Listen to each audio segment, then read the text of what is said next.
오늘 읽을 말씀은 사무엘하 1장에서 3장까지입니다. 1장. 사울이 죽고 난 뒤 다윗은 아말렉 사람들을 물리치고 돌아와 시글락에서 2일째 머무르고 있었습니다. 3일째 되는 날 사울의 진영에서 어떤 사람이 왔는데 그의 옷은 찢어지고 머리에는 먼지를 뒤집어 쓰고 있었습니다. 그는 다윗에게 와서 땅에 엎드려 절을 했습니다. 다윗이 그에게 물었습니다. 내가 어디서 오는 길이냐? 그가 대답했습니다.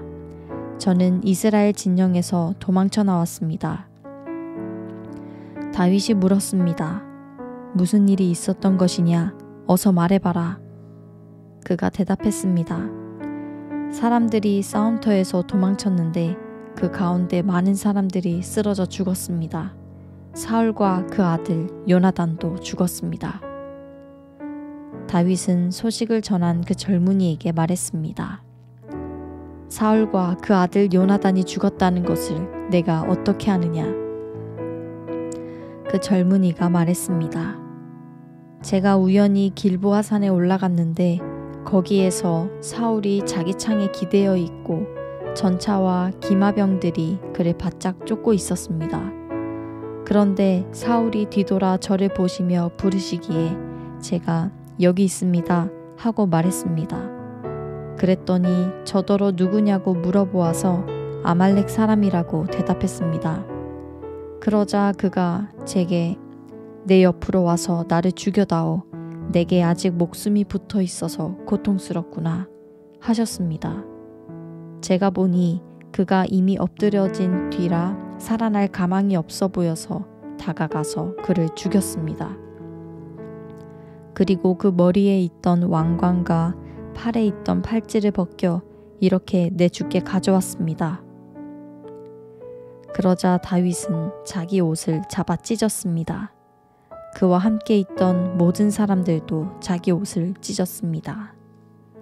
그리고 사울과 그의 아들 요나단과 여호와의 백성들과 이스라엘의 집이 칼에 쓰러진 것으로 인해 저녁 때까지 슬피 울며 금식했습니다. 다윗이 그 소식을 전한 젊은이에게 물었습니다. 너는 어디 출신이냐? 그가 대답했습니다. 저는 외국 사람 아말렉의 아들입니다. 다윗이 그에게 말했습니다. 내가 어떻게 감히 내 손으로 여호와께서 기름 부으신 사람을 죽이는 것을 두려워하지 않았느냐? 그러고는 다윗이 자기 부하 가운데 하나를 불러 가까이 가서 저 사람을 죽여라 하고 명령했습니다. 그가 그 젊은이를 치자 그 자리에서 죽었습니다. 다윗은 그에게 이렇게 말했습니다. 내 피가 내 머리에 있을 것이다. 내가 내 입으로 내가 여호와께서 기름 부으신 사람을 죽였다고 스스로 죄를 시인했다. 다윗은 사울과 그 아들 요나단을 생각하며 이 노래로 슬퍼하고 유다 사람들에게 이 활의 노래를 가르치라고 명령했습니다. 이것은 야살의 책에 기록되어 있습니다. 이스라엘아, 너희 지도자들이 내 산 위에서 죽임을 당했다. 용사들이 쓰러져 버렸구나. 이 일을 가드에도 말하지 말고 아스글론 거리에서도 전하지 말라. 블레셋의 딸들이 즐거워할지 모른다. 할례받지 않은 사람들의 딸들이 기뻐할지 모른다. 길보아 산들아, 이제 내게 이슬과 비를 내리지 않고 재물을 낼 밭도 없을 것이다. 그곳에 용사들의 방패가 버려져 있구나. 사울의 방패는 기름칠도 않은 채 버려져 있구나. 죽임을 당한 사람들의 피에서 용사들의 기름에서 요나단의 활은 결코 되돌아오지 않았고 사울의 칼은 그냥 돌아오지 않았다. 사울과 요나단은 그들이 살아서도 다정하고 좋아하더니 죽어서도 헤어지지 않는구나. 그들은 독수리보다 빨랐고 사자보다 강했다. 이스라엘의 딸들아, 사울을 위해 울라. 그는 너희를 자줏빛 좋은 옷으로 입혔고 너희 겉옷을 금장식으로 꾸며주지 않았느냐. 두 용사들이 저 전장에 쓰러졌구나. 요나단이 산 위에서 죽임당했구나. 내 형제 요나단이여, 내가 그대를 두고 슬퍼하니 그대는 내게 진정한 친구였기 때문이요. 나를 향한 그대의 사랑은 여인의 사랑보다 더욱 큰 것이었소. 용사들이 쓰러졌구나. 전쟁의 무기들도 사라졌구나. 2장. 그 후에 다윗이 여호와께 여쭈었습니다. 제가 유다의 성읍으로 올라가도 되겠습니까? 여호와께서 말씀하셨습니다. 올라가라. 다윗이 다시 여쭈었습니다. 어디로 올라가야겠습니까? 여호와께서 대답하셨습니다. 헤브론으로 가라. 그리하여 다윗은 그곳으로 올라갔습니다. 두 아내 이스라엘 여인 아히노암과 갈멜 사람 나발의 아내였던 아비가일도 함께 갔습니다. 다윗은 그와 함께 있던 부하들도 그들의 가족들과 함께 가서 헤브론의 여러 성들에 정착하게 했습니다. 그때 유다 사람들이 와서 거기서 다윗에게 기름 붓고 그를 유다의 집을 다스릴 왕으로 삼았습니다. 다윗은 사울을 장사 지낸 사람들이 길르앗 야베스 사람들이라는 말을 듣고는 심부름꾼들을 길르앗 야베스 사람들에게 보내 말했습니다. 너희가 너희 주인 사울을 묻어주어 호의를 베풀었으니 여호와께서 너희에게 복을 주실 것이다. 여호와께서 너희에게 은혜와 진리를 베푸시길 빌고 나 또한 너희가 그런 일을 한 것에 대해 그만큼의 보상을 해줄 것이다. 그러니 힘을 내고 용기를 가지라. 너희 주인 사울이 죽었고 유다의 집안은 내게 기름 부어 왕으로 삼았다. 한편 사울의 군대 사령관이었던 넬의 아들 아브넬은 사울의 아들 이스보셋을 데리고 마하나임으로 건너갔습니다. 그는 이스보셋을 길르앗과 아술과 이스르엘과 에브라임과 베냐민과 온 이스라엘을 다스릴 왕으로 삼았습니다. 사울의 아들 이스보셋은 40세의 왕이 돼 2년 동안 이스라엘을 다스렸습니다. 그러나 유다 집안은 다윗을 따랐습니다. 다윗이 헤브론에서 유다 집안을 다스리는 왕으로 있었던 기간은 7년 6개월이었습니다. 넬의 아들 아브넬과 사울의 아들 이스보셋의 신하들은 마하나임을 떠나 기브온으로 갔습니다. 스루야의 아들 요압과 다윗의 부하들도 나가 기브온 못에서 그들과 마주쳤습니다. 한쪽은 못 이쪽에, 다른 한쪽은 못 저쪽에 자리 잡았습니다. 그때 아브넬이 요압에게 제안했습니다. 청년들을 뽑아 우리 앞에서 겨루게 하자. 그러자 요압도 좋다, 청년들을 세워 그렇게 해보자 하고 대답했습니다. 그리하여 젊은이들이 일어나 정해진 수대로 나갔습니다.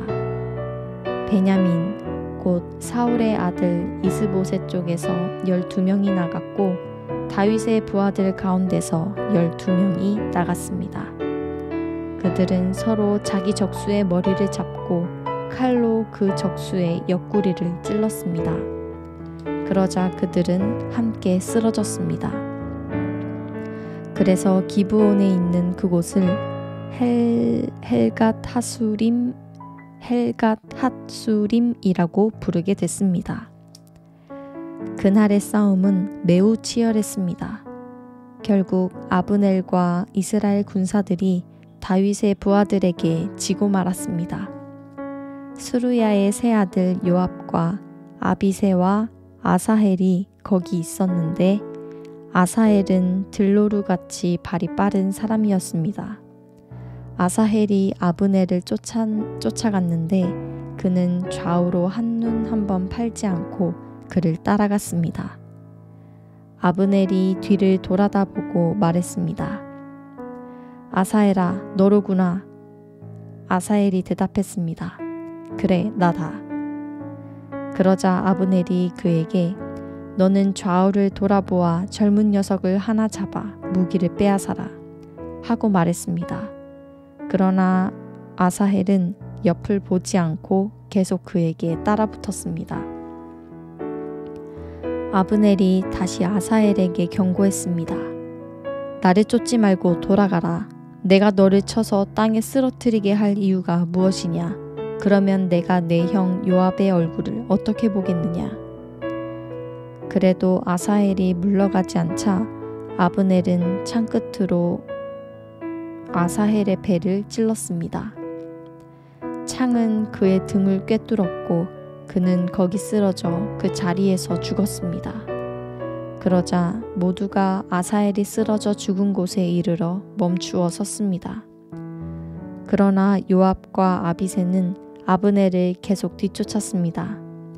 그들이 기브온 황무지로 가는 길가에 있는 기야 맞은편 암마 산에 다다르자 날이 저물었습니다.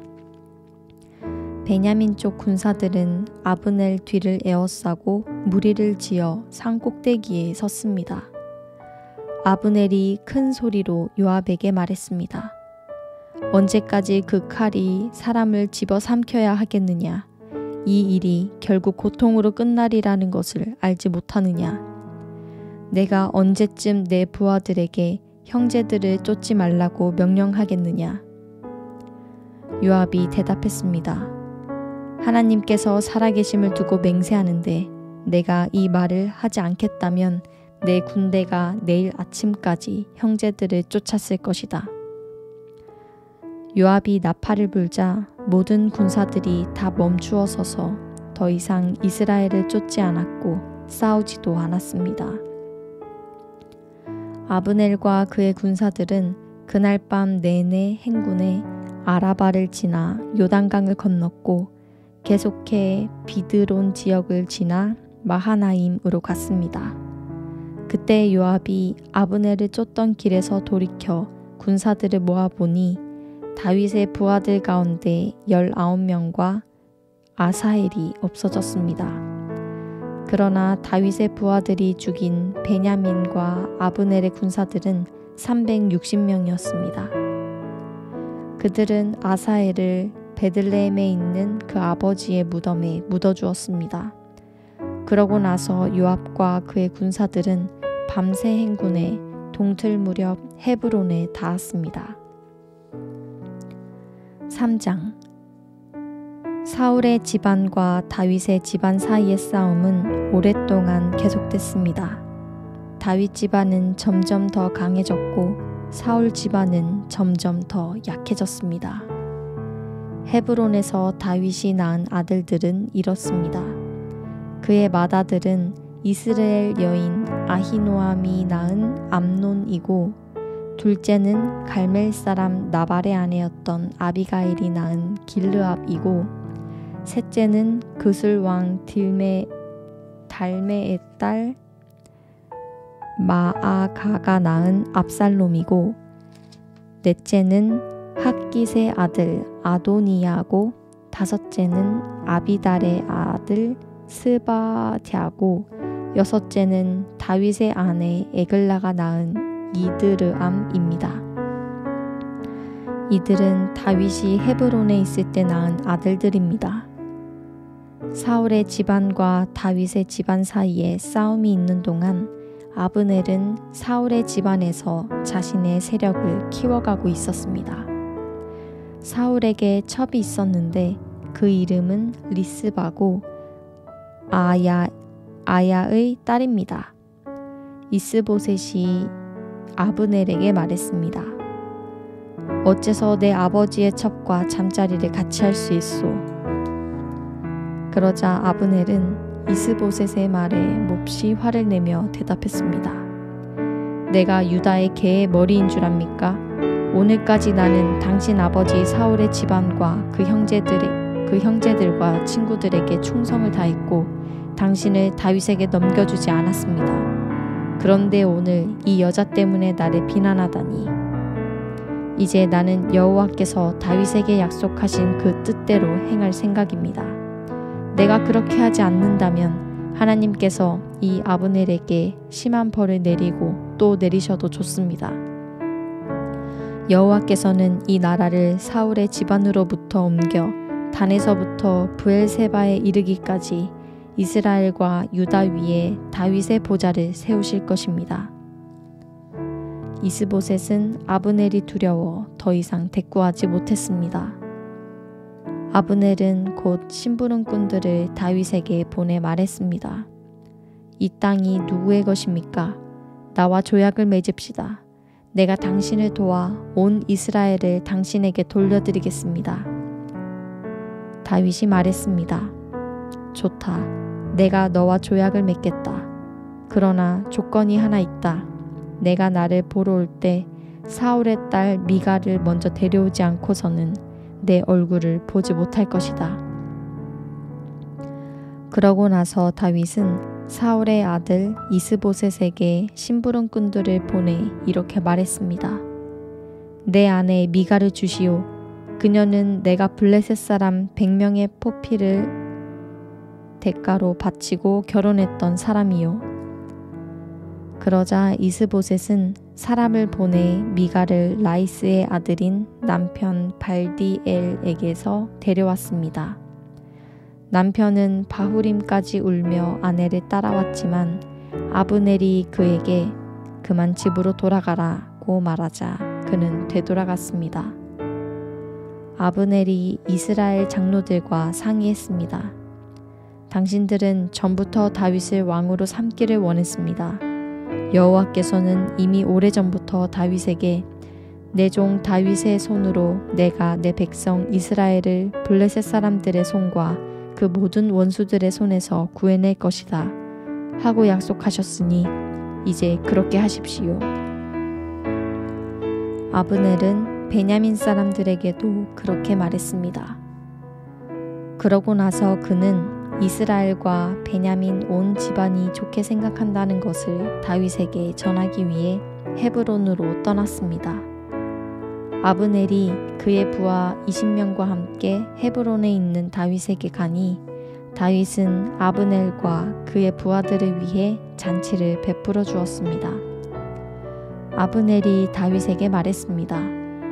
내가 일어나 당장 가서 내 주인 왕을 위해 온 이스라엘을 불러 모아 왕과 조약을 맺도록 하겠습니다. 그러면 왕이 원하시는 대로 모두 다스리실 수 있을 것입니다. 그러자 다윗은 아브넬을 보내주었고 그는 평안히 돌아갔습니다. 바로 그즈음 전장에 나갔던 다윗의 부하들과 요압이 적을 무찌르고 많은 전리품을 갖고 돌아왔습니다. 그때 아브넬은 이미 헤브론의 다윗 곁을 떠난 뒤였습니다. 다윗이 그를 보내 평안히 가게 된 것이었습니다. 요압과 그의 군사들이 도착해서는 넬의 아들 아브넬이 왕께 왔다가 왕이 보내주어 그가 아무 탈 없이 돌아갔다는 이야기를 들었습니다. 그러자 요압이 왕께 가서 말했습니다. 어떻게 그러실 수 있습니까? 보십시오. 아브넬이 왕께 왔는데 왜 그냥 보내셨습니까? 넬의 아들 아브넬은 왕을 속여 동태를 살피고 왕이 하시는 모든 일을 엿보려고 온 것입니다. 요압은 다윗에게서 물러나와 심부름꾼들을 보내 아브넬을 뒤쫓게 했습니다. 그들은 시라 우물에서 아브넬을 데리고 왔습니다. 그러나 다윗은 그 사실을 모르고 있었습니다. 아브넬이 헤브론으로 돌아오자 요압은 마치 조용히 이야기하려는 듯 아브넬을 성문으로 데려가 그의 배를 찔러 죽였습니다. 이는 자기 동생 아사헬의 피에 대해 복수를 한 것이었습니다. 그 후에 다윗이 이 소식을 듣고 말했습니다. 넬의 아들 아브넬의 피에 대해 내 나라와 나는 여호와 앞에서 영원히 죄가 없다. 그 피는 요압의 머리와 그 아버지의 온 집안에 돌아갈 것이다. 요압의 집안에는 성병 환자나 나병 환자나 지팡이에 의지할 사람이나 칼로 쓰러지는 사람이나 먹을 것이 없는 사람이 사라지지 않을 것이다. 요압과 그 동생 아비새가 아브넬을 암살한 것은 그가 기브온 전투에서 그들의 동생 아사엘을 죽였기 때문이었습니다. 그때 다윗이 요압과 자기와 함께 있던 모든 백성들에게 말했습니다. 너희는 옷을 찢고 굵은 베옷을 입고 아브넬을 위해 슬퍼하라. 다윗 왕은 직접 상녀를 따라갔습니다. 그들은 아브넬을 헤브론에 장사 지냈습니다. 왕이 아브넬의 무덤 앞에서 큰 소리로 울자 모든 백성들도 따라 울었습니다. 다윗 왕은 아브넬을 위해 이런 슬픈 노래를 지어 불렀습니다. 아브넬이 어째서 어리석은 사람처럼 죽어야 했는가? 내 두 손이 묶이지 않았고 내 두 발이 쇠고랑에 매이지 않았는데 내가 악한 사람들 앞에 잡혀 죽듯이 그렇게 쓰러져 버렸구나. 그러자 온 백성들이 다시 그를 생각하며 울었습니다. 그때 온 백성들이 나와서 다윗에게 아직 낮이니 음식을 먹으라고 권했습니다. 그러나 다윗은 맹세하며 말했습니다. 만약 내가 해지기 전에 빵이든지 뭐든지 입에 댄다면 하나님께서 내게 심한 벌을 내리고 또 내리셔도 좋다. 백성들은 그것을 보고 모두 좋게 여겼습니다. 그들은 왕이 하는 일마다 모두 좋게 여겼습니다. 그제야 비로소 모든 백성들과 온 이스라엘은 왕이 넬의 아들 아브넬을 죽일 의도가 없었음을 확실히 알게 됐습니다. 그때 왕이 자기 부하들에게 말했습니다. 오늘 이스라엘의 위대한 사람이 죽지 않았느냐? 비록 내가 기름 부음 받은 왕이지만 나는 이렇게 약하고 수르야의 아들들은 내가 제어하기에 너무 힘겹구나. 여호와께서 악을 행한 사람에게 그 악에 따라 갚아주시길 바랄 뿐이다. 아멘.